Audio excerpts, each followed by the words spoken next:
ჩვენი კომპანია დაარსდა 2008 წელს და ძირითადი საქმიანობა იყო იაპონური ავტომობილების იმპორტი. და საკმაოდ კარგად ვიცით თუ რა ფასეულობები აქვს იაპონურ ბაზარს და დღესდღეობით თქვათ კანონ პროექტი რაც არის წარდგენილი, მაგაზე ჩვენ ადრეც ვიცოდით, ფიქრობდით რომ ეგრე იქნებოდა, იმიტომ რომ ყველა ქვეყნებში, რომელიც ჩვენს რეგიონში არის ახლო მეზობლად, ყველგან შევიდა ზალაში არამედ კანონი მარჯვენა რულიანების აკრძალვის, არამედ ევრო 4 სტანდარტი, ევრო 5 სტანდარტი და ჩვენთან ძალიან სამწუხაროა, რომ აქამდეც არ მივიღეთ არანაირი სტანდარტი ეკოლოგიის, იმიტომ რომ კატასტროფის წინაშე დგას ჩვენი ქვეყანა, ქალაქი ზოგადად, ავტოპარკიც ძალიან დაზოლებულია, აქ არ არის საუბარი იმაზე, ზოგადად იაპონიიდან დაკავებული ბიზნესმენები, რომლებიც ოპერირებენ იაპონურ ავტომობილებზე, მაგათმაც არ იციან ზუსტად იმ კანონ პროექტში რა წერია და ამიტომ აქ შეიძლება კარგად წავიკითხოთ შემდგომ რას გამოცემს პარლამენტი და იქ გამოჩნდება ის სეგმენტი, რა სეგმენტზე შეიძლება აქ ხალხმა აღიქვა შემდეგნაირად რომ აუცილებლად რო აიგზელება ეს მარჯვენარულიანი ავტომობილები, აუცილებლად უნდა გაიყიდოს ახალი ავტომობილები და ეგეთი რადიკალიზმიც არ არის. ჩვენ თუ დავაკვირდებით რაც იყო კანონ პროექტის შესახებ ნასაუბრები და თუ სადმე დაიწერა სტატიები თუ როგორი პროექტი წარუდგინა მთავრობამ, იქ კარგად არის ასახული რომ არის რამოდენიმე წლის ავტომობილები, თქვათ 3-დან 6 წლამდე იქნება წახალისებული გამბაჟების ყველაზე დაბალი ტარიფი იქნება, ვიდრე თქვათ ახალი და ვიდრე 10 წლის მანქანები და მე აგერ სტატისტიკაც მაქვს მოტანილი პრინციპში ზეპირათას მახსოვს. ჩვენ შეგვიძლია თქვათ რომ 20 წელს ქვემოთ ავტომობილების პარკი საქართველოში თუ სულ მილიონზეა საუბარი ავტომობილზე 45%-ს იჭერს 20 წლის ქვემოთ. 45%-ს იჭერს დაახლოებით მანქანები, რომლებიც არის 10 წლამდე და ახალი მანქანების არის 2% და 3-დან 6 წლამდე კიდე 2%, ну ცოტა მეტი კიდე. ანუ ეს არის საავადმყოფო მდგომარეობა, კატასტროფაა პირდაპირ გეტყვით, იმიტომ რომ ჩვენ თუ საუბრობთ ეკოლოგიაზე, საუბრობთ რომ ქვეყანა გვინდა რომ წინ წავიდეს, მომსახუროთ ტურის სტრატეგიული გეგმები იდება ხო რამოდენიმე წლების განმავლობაში არ შეიძლება უბრალოდ ამ ავტოპარკით დავხვდეთ იმ სტუმრებს, რომლებიც აქ ჩამოდიან და რომლებიც აპირებენ ჩამოსვლას. რატომ გახდა აქტუალური იაპონური ავტომობილების შეძენა? რა თქმა უნდა, ფასი და ხარისხი. ეს ერთმანეთს კარგად ერწყმოდა.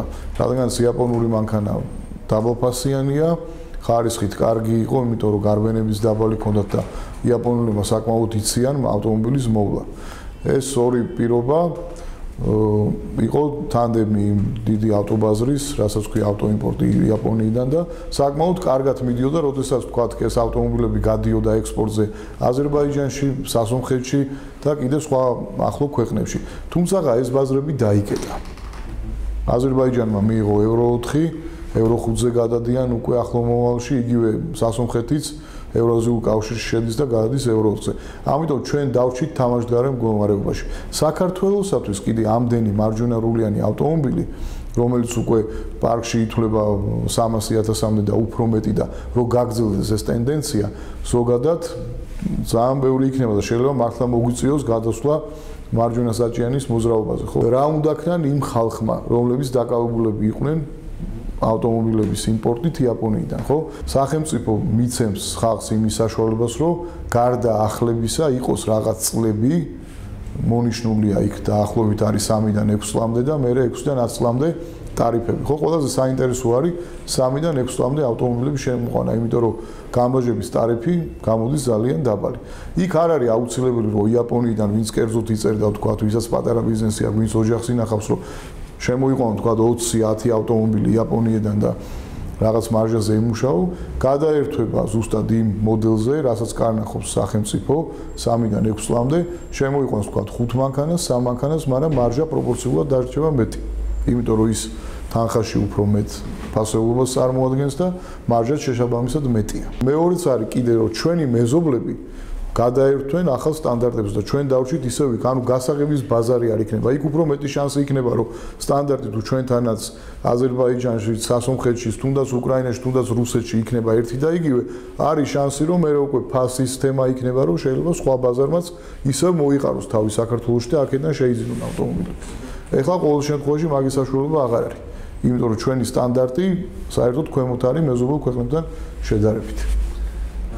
შანსები, რაც შეეხება რომ ჩვენ ბაზარი დავიბრუნოთ რეგიონში და ვიყოთ ისევ ლიდერები რეექსპორტის მხრივ, არის მხოლოდ შემდეგი, რომ ჩვენს გადავიდეთ მაგათ სტანდარტებზე, რასაც ჩვენი სახელმწიფო ნელ-ნელა აკეთებს, აგერ კანონ პროექტი უკვე დაეხმარება, მხოლოდ მარჯვენაურიანების აკრძალვით ვერა, ეს უნდა გადავიდეს ევრო 4-ზე ან ევრო სტანდარტზე, რომელიმეზე ევრო 5-ზე და უკვე ბაზარში ჩვენთან გაჩნდება ისეთი ავტომობილები, რომლებიც იქნება ანალოგიური გაყიდვადი ჩვენს მეზობელ ქვეყნებში.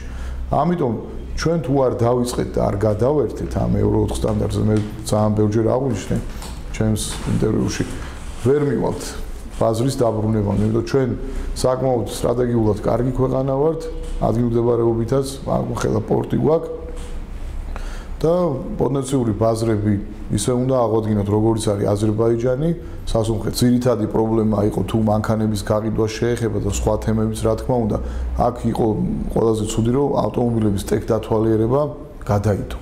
აი ტექ დათვალიერებული მანქანა თუნდაც იყოს ძველი, თუნდაც იყოს მარჯვენარულიანი ან მარცხენარულიანი, ჩვენ უკვე გადმოვრიცხავთ იმას, რომ ის იქნებოდა საზიანო ქალაქში სასიარულოდ. ანუ უსაფრთხოების მხრივ ტეხასმოტრის შემოღება აუცილებელი იყო. უნდა გაკეთდეს ტექ დათვალიერების სადგურები, რა თქმა უნდა, ევრო სტანდარტით, სტანდარტს უნდა ექვემდებარებოს და ალბათ ხალხს უნდა მიეცეს იმის საშუალება რაღაც პერიოდი, რომ გადასვლა არ იყოს თქვა გათენდა ხვალინდელი დღე და უცებ გადავდივართ, შეღავათებით უნდა მივიდეთ. იგივე შეიძლება ძველ ავტომობილებზე სხვა ტარიფი იყოს, შეღავათიანი ტარიფი. დავიწყოთ სიფრთხილით, რა თქმა უნდა.